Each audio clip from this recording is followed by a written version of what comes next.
Bismillahirrahmanirrahim. My name is Barrister Muhammad Shahroz Iqbal. We provide study abroad and immigration services. آج کی video میں ہم cover کریں گے further leave to remain on the basis of marriage اور private life. ٹھیک ہے جی. اس میں سب سے پہلے دیکھ لیتے ہیں کہ آپ اپلائی کر سکتے ہیں ایز اے پیرنٹ اپلائی کر سکتے ہیں, ایز اے چائلڈ اپلائی کر سکتے ہیں, ایز اے پارٹنر اپلائی کر سکتے ہیں, اور on the basis of private life apply کر سکتے ہیں. ٹھیک ہے جی. اس میں ایچ کیٹیگریز کو ہم دیکھ لیتے ہیں آگے فردر ڈیٹیل میں. ٹھیک ہے جی.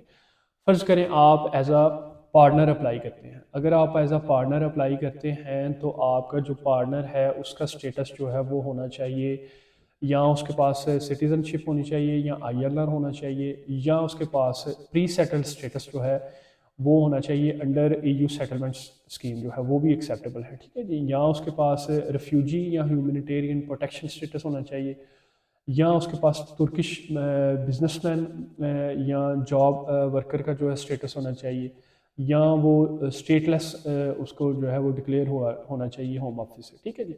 اگر ان میں سے کوئی ایک اسٹیٹس ہے آپ کے پارٹنر کے پاس تو آپ فردر لیو ٹو ریمین جو ہے وہ یو کے میں اپلائی کر سکتے ہیں آن دی بیسس آف میرج. اچھا, اگر تو آپ فائنینشیل ریکوائرمنٹ میٹ کر رہے ہیں جی 29,000 پاؤنڈ کی جو کہ پارٹنر ویزا کی ریکوائرمنٹ ہے, پھر تو آپ کو پارٹنر ویزا کی طرف جانا چاہیے. لیکن اگر فرض کریں آپ کے پاس پارٹنر ویزا کے لیے فائنینشیل ریکوائرمنٹ یا آئی ایچ ایس ریکوائرمنٹ یا جو اپلیکیشن فی ہے وہ آپ ریکوائرمنٹ کوئی ایک بھی میٹ نہیں کر رہے پارٹنر ویزا کی, تو پھر آپ جو ہے وہ further leave to remain on the basis of marriage جو ہے وہ آپ جا سکتے ہیں. آپ کو اوور اسٹے ہونے کی ضرورت نہیں ہے. ٹھیک ہے جی. اگر آپ فرض کریں اسٹوڈنٹ ویزا پہ بھی ہیں یا اسکلڈ ورکر ویزا پہ بھی ہیں تو آپ سوئچ کر سکتے ہیں. آپ کا جو اپلیکیشن 3C کی جو لیو ہے وہ کلاک جو ہے وہ آپ چلتا رہے گا اور آپ اوور اسٹے نہیں کنسیڈر ہوں گے. ٹھیک ہے جی. اب آ جاتے ہیں کہ اگر فرض کریں آپ نے ایز اے پیرنٹ اپلائی کرنا ہے, آپ نے ایز اے پیرنٹ اپلائی کرنا ہے تو آپ کے جو بچہ ہے وہ آپ کے بچے کے پاس اسٹیٹس ہونا چاہیے, یا سٹیزن شپ ہو, یا پری سیٹل اسٹیٹس ہو, یا پی آر ہو, یا آئی ایل آر ہو, یا اس کا آپ کا جو بچہ ہے اس کو جس دن آپ نے یہ اپلیکیشن کرنی ہے لانچ کرنی ہے ایز اے پیرنٹ, آپ کے بچے کو اس دن یو کے اندر 7 سال گزر گئے ہوں. 7 سال اگر تو وہ پیدا ہوا ہے تو پھر 7 سال, ادروائز اگر وہ کسی اور کنٹری میں پیدا ہوا ہے, پاکستان یا کسی اور کنٹری سے وہ ادھر موو ہوئے ہیں, تو جس دن وہ فرسٹ انٹری ہوئی ہے اس دن سے ان کا ٹائم پیریڈ 7 سال کا کاؤنٹ ہوگا. ٹھیک ہے جی. تو 7 سال اگر بچے کو ادھر ہو گئے ہیں تو اس کی بیس پہ بھی آپ جو ہے وہ بچے کا اسٹیبلش ہو جائے گی ادھر رائٹ ٹو پرائیویٹ لائف, اور اس کی بیس پہ پھر جو ہے وہ پیرنٹ جو ہے وہ اپلائی کر سکتے ہیں. ٹھیک ہے جی. اور فرض کریں کہ بچہ جو ہے وہ آپ کا ادھر انڈر 18 ہے تو پھر تو آپ کے لیے کوئی پرابلم نہیں, لیکن اگر آپ اوور 18 ہے آپ کا بچہ تو پھر بھی آپ ایز اے پیرنٹ اپلائی کر سکتے ہیں اگر اس نے اپنی کوئی ایک انڈیپینڈنٹ لائف جو ہے وہ اسٹیبلش نہیں کی. انڈیپینڈنٹ لائف سے مراد یہ ہوتا ہے کہ وہ ایک سیلف سفیشینٹ موڈ میں نہیں ہے, ابھی وہ خود کما نہیں رہا, خود وہ سارا نظام نہیں چلا رہا, ابھی بھی وہ آپ پہ ایموشنلی فائنینشلی آپ پہ ریلائی کر رہا ہے, تو پھر بھی آپ ایز اے پیرنٹ جو ہے وہ آپ اپلائی کر سکتے ہیں. ٹھیک ہے جی. اگر بچے کو ادھر اتنا عرصہ گزر چکا ہوا ہے, 7 سال گزر گئے ہیں یا اس سے زیادہ گزر گئے ہیں. ٹھیک ہے جی. ایک یہ ہو گیا پیرنٹ کیٹیگری. اب آ جاتے ہیں کہ فرض کریں آپ چائلڈ ہیں تو آپ چائلڈ کی بیس پہ کیسے آپ یہ ایف ایل آر ایم جو ہے وہ موو کر سکتے ہیں. اس میں یہ ہے کہ فرض کریں آپ کے جو پیرنٹس ہیں, آپ کے کسی ایک پیرنٹ نے, والد یا والدہ نے ادھر جو ہے وہ ڈیورس کے بعد یا ادھر شادی کر لی, نئی شادی کر لی, اور جس بندہ یا بندی کے ساتھ انہوں نے شادی کی ان کے پاس یہ سیٹلڈ اسٹیٹس تھے سارے. ٹھیک ہے جی. یعنی کہ یا سٹیزن شپ تھی, یا آئی ایل آر تھی, یا کوئی اور اسٹیٹس تھا, ریفیوجی یا ہیومینیٹیرین پروٹیکشن, کوئی ایک اسٹیٹس تھا. اب آپ کے جو ایک بچہ ہے اس کے فادر یا مدر کو ایز اے پارٹنر اسٹیٹس مل جائے گا, اور جو آپ ہوں گے یعنی کہ جو چائلڈ ہوگا ان کو ایز اے چائلڈ اسٹیٹس مل جائے گا on the basis of their parents being granted status as a partner of a settled person. ٹھیک ہے جی. اس طرح جو ہے بچے کی اسٹیٹس جو ہے وہ چینج ہو جائے گا. ٹھیک ہے جی. اب آ جاتے ہیں کہ فرض کریں کہ آپ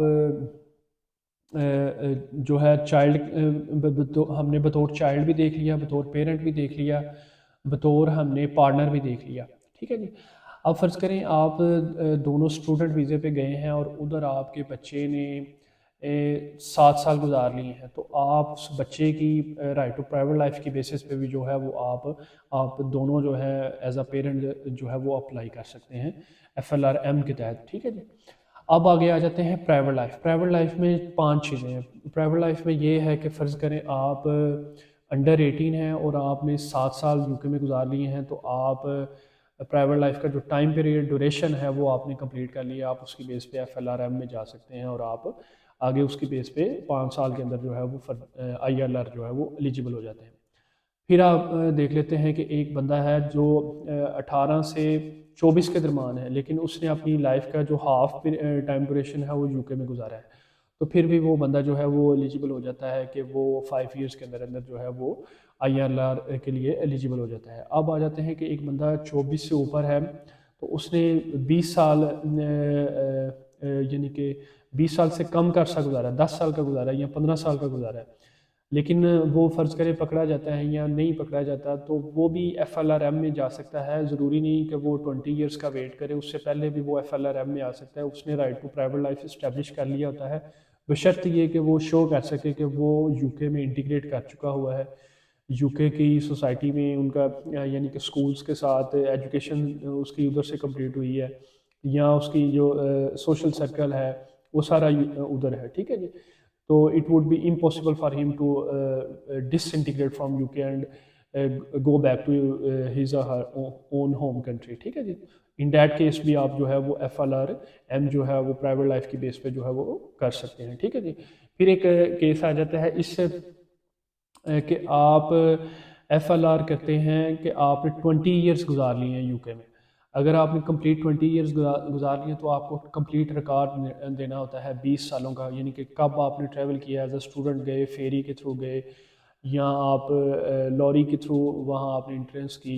آپ کے پاس کوئی ریکارڈ ہونا چاہیے, انٹری ایگزٹ اسٹیمپس ہونی چاہیے, فوٹوگرافس ہونی چاہیے, میڈیکل ریکارڈ GP کا ریکارڈ ہونا چاہیے. ٹھیک ہے جی. کوئی اسکول یا کوئی فنکشن اٹینڈ کیے ہیں آپ نے, کوئی بھی ریکارڈ جو ہے وہ آپ کے پاس لازمی ہونا چاہیے جس سے آپ اپنا 20 ایئرس کا جو ٹائم پیریڈ ہے وہ آپ شو کر سکیں گے. میں نے وہ اٹ ڈزنٹ میٹر کہ وہ آپ نے لیگل گزارا ہے یا انلیگل گزارا ہے. ٹھیک ہے جی. تو وہ آپ نے جب 20 ایئرس کا ٹائم گزار لیا تو پھر بھی آپ کوالیفائی کر جاتے ہیں اور آپ 10 ایئرس روٹ کے ILR روٹ پہ چلے جاتے ہیں. ٹھیک ہے جی.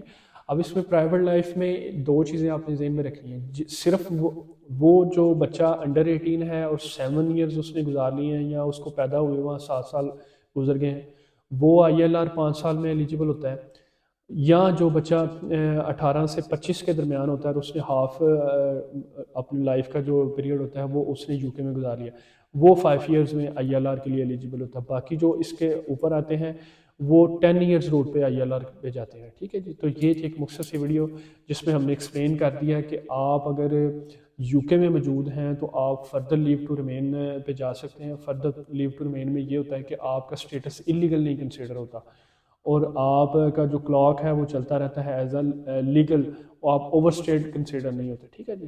تو اگر آپ UK میں ہیں اور آپ کسی ایسی سچویشن میں فال کرتے ہیں اور آپ فردر لیو ٹو ریمین کی اپلیکیشن موو کرنا چاہتے ہیں تو آپ ڈسکرپشن میں دیے گئے کانٹیکٹ نمبر پر ہم سے رابطہ کر سکتے ہیں.